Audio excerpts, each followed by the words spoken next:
27 de marzo de 1344, el rey Alfonso XI de Castilla entraba en la Villa Vieja de Algeciras tras 4 años de asedio. El sitio de Algeciras llevada a cabo por las tropas castellanas junto a las flotas de Aragón y Génova durante la Reconquista con el objetivo de conquistar la ciudad musulmana llamada Algeciras por los cristianos. Se trataba de un importante punto estratégico de vital importancia para acabar de una vez por todas con la Reconquista, pues se trataba del principal puerto árabe en las costas del sur de la península ibérica. Y para hablar de este conflicto, que fue más duro de lo esperado, tengo el placer de entrevistar, de saludar como siempre al doctor en Historia Medieval, Antonio Torremocha. Muy buenas, Antonio. Muy buenas tardes. Antonio, el otro día hablamos de los antecedentes de este sitio, de este conflicto aquí en Algeciras, de hace hace unos 800 años aproximadamente, de cómo se preparaban las tropas castellanas, cómo se defendían las tropas musulmanas. Pero vamos a hablar ya del conflicto en sí. ¿Cómo es el primer conflicto entre ambos ejércitos? ¿Cuándo se enfrentan por primera vez los dos ejércitos? Bueno, el primer gran encuentro y enfrentamiento fue la batalla de Salado, el 30 de octubre del 40, ¿verdad? Pero es que el asedio de Algeciras, un asedio no era un enfrentamiento de dos ejércitos. Un asedio es un ejército que bloquea, rodea, asedia y cerca un castillo o una ciudad en este caso. Claro, cuando es un castillo como Castilla-Jimeta era fácil porque es un pequeño reducto, pero Algeciras era una ciudad grande, que tenía 5 kilómetros de recinto fortificado, ahí se ve en el plano perfectamente, ¿no? 2 ciudades, 2 villas separadas por el cauce del río y bien fortificada con murallas, fosos, torres de flanqueo. Entonces se puede hablar de un cerco, un asedio que no es... La única batalla importante que hubo durante el cerco de Algeciras fue la llamada batalla del Palmone, que ocurrió en diciembre de 1343, unos meses antes de la derrota de los musulmanes, entre los ejércitos meriní y nazarí que venían por el Guadiaro y el ejército de Alfonso XI que estaba rodeando la ciudad, que tuvo que dejar parte del asedio para dirigirse a la llanura del Palmone y ahí enfrentarse con los musulmanes coaligados.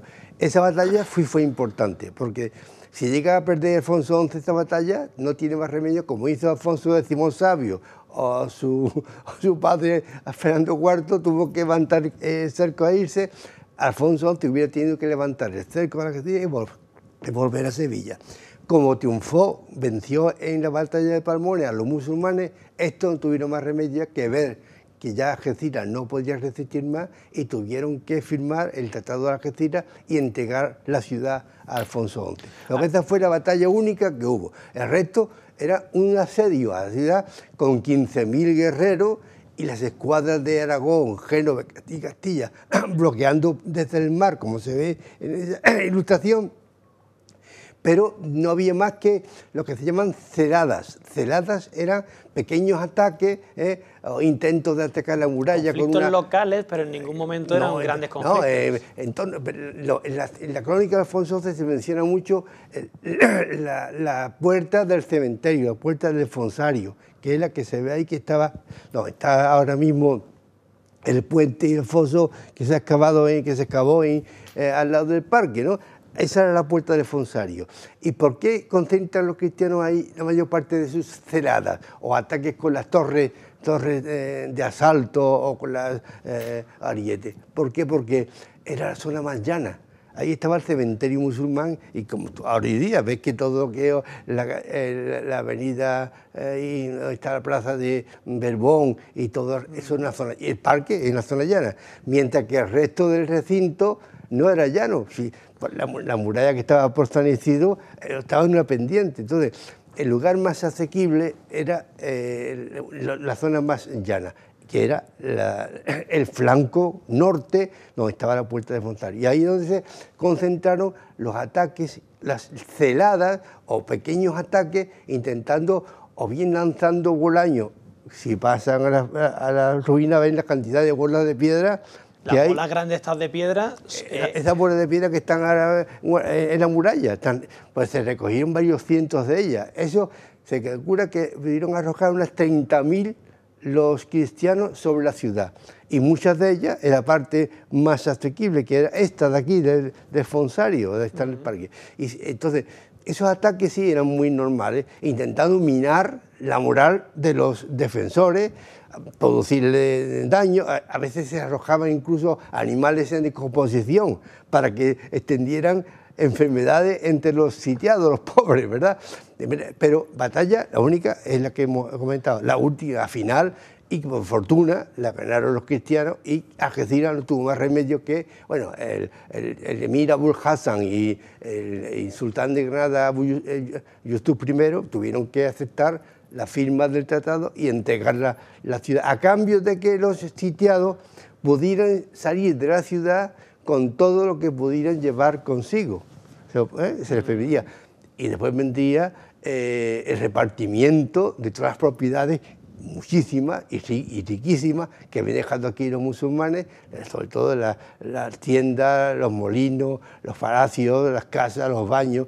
Eso se repartieron, y eso lo veremos en otra ocasión, seguramente. No, es que cuando le escucho se me vienen muchas preguntas, pero una de ellas es, bueno, primero, ¿cuánto dura ese asedio en sí? Empezó en los primeros días de agosto de 1342, sí, y duró 20 meses, hasta marzo de 1344, 20 meses. Resistieron muchísimo entonces, porque estaban totalmente cercados, tanto por agua como por tierra. Lo que pasa es que... por 15.000 hombres de las flotas, hemos dicho, genovesas y... No, castellanas, las tres flotas. Es como si hoy día atacaran Gibraltar, por ejemplo, la flota rusa, americana e inglesa. Eso era en aquel tiempo. Pero la cosa es que, pensando en eso, bueno, eso cae en 2 días, pero la cosa es que estuvieron 20 meses resistiendo.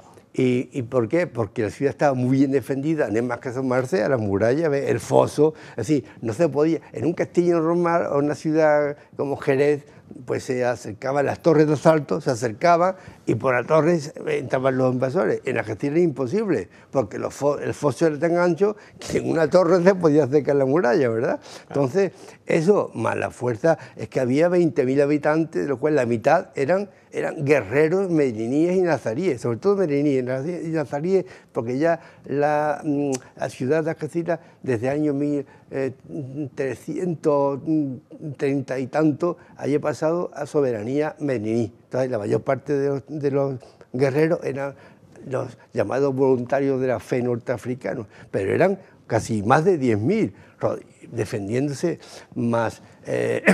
Y por tanto, no era fácil, y sobre todo porque como el frente marítimo de Algeciras, ve a hacer el mapa, el frente es muy amplio, de noche, desde Gibraltar o Ceuta, venían zabras y embarcaciones con hombres y sobre todo con armas y alimentos y provisiones para mantener la población. Hasta que no se consigue, como se ve en el plano, no se consigue bloquear por mar la ciudad, ¿veis? Ahí, en un primer se hace con una serie de toneles flotantes que los temporales lo destrozan, pero por fin Esquidiol Bocanegra, el almirante genovés, decide hacer un bloqueo entre la Isla Verde y la costa, donde están las playas Chares, ¿no? No, la playa que está delante de la Cristina, la playa que estaba... La Bahía de los Ladrillos. No, la que está junto delante de Cristina, en la playa, bueno, esta playita, sí, que hay, ahí se ve. Pues, y el otro bloqueo iba hasta, más o menos, hasta la playa de los Ladrillos, como que se ve ahí, ¿no? Entonces, hasta que no se consigue bloquear mediante toneles flotantes, clavados en mástiles de madera, de árboles, y no se consigue cercar así, no se impide la entrada de embarcaciones de noche con alimento para... Todo eso hace que el cerco fuera muy complicado, muy largo, y que los defensores tuvieran pues posibilidades de mantenerse durante 20 meses. Que se dice pronto, pero... Además, fue el asedio más largo y más penoso y más caro de todo el siglo XIV.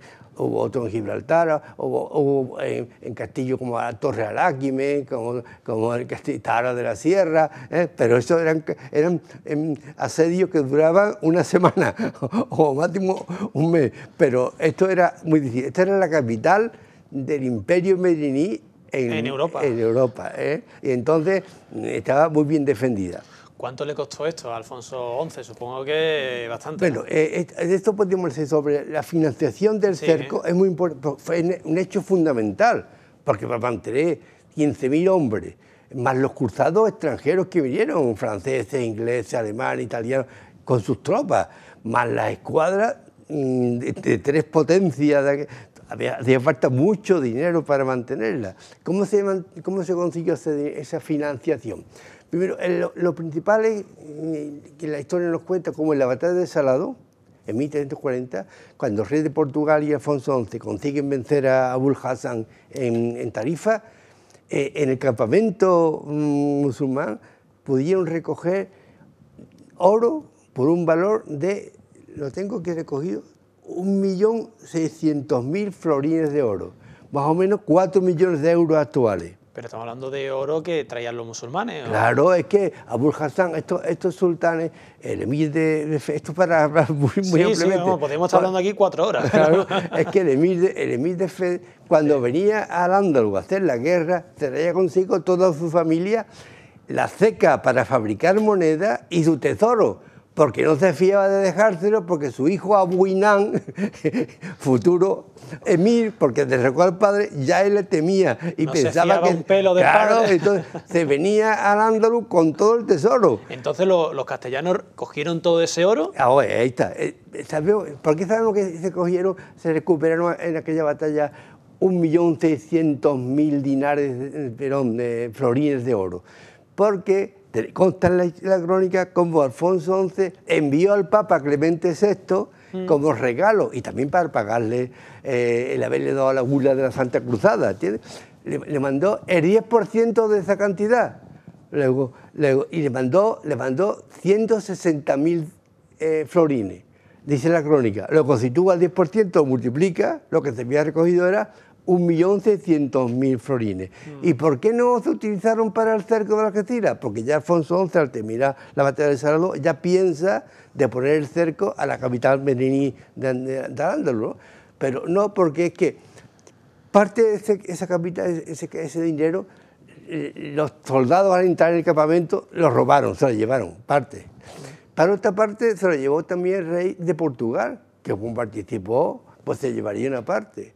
Y otra parte había que pagarle a los cruzados extranjeros. Total, que cuando va a empezar el cerco de Algeciras en la primavera de 1342, las arcas del reino estaban vacías.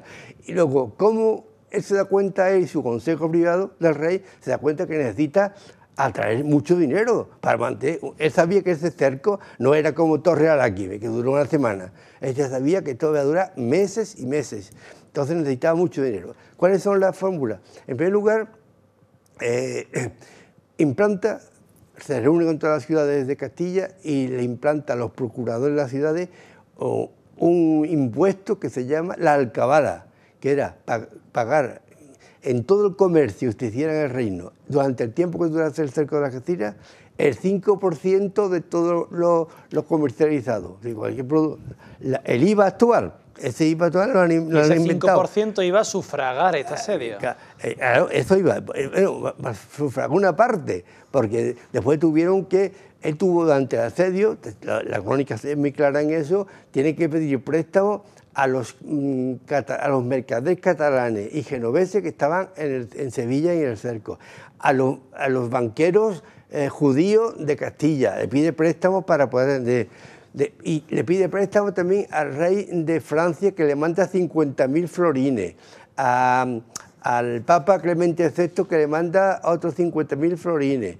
Pues, ¿y por qué? Porque había que, para mantener ese ejército inmenso, hace falta mucho dinero, porque claro, los soldados castellanos no cobraban, pero los cruzados extranjeros y las escuadras de Aragón No, porque la castellana no cobraba, porque eso el rey la mantenía, pero la de Aragón la pagaba, dice la crónica, el rey de Aragón pagaba su escuadra, pero la genovesa no. La genovesa es un acuerdo entre Alfonso XI y el jefe de la señoría de Génova, Egidio Bocanegra, de pagarle un montón de dinares, de florines todos los meses. ¿Qué ocurrió?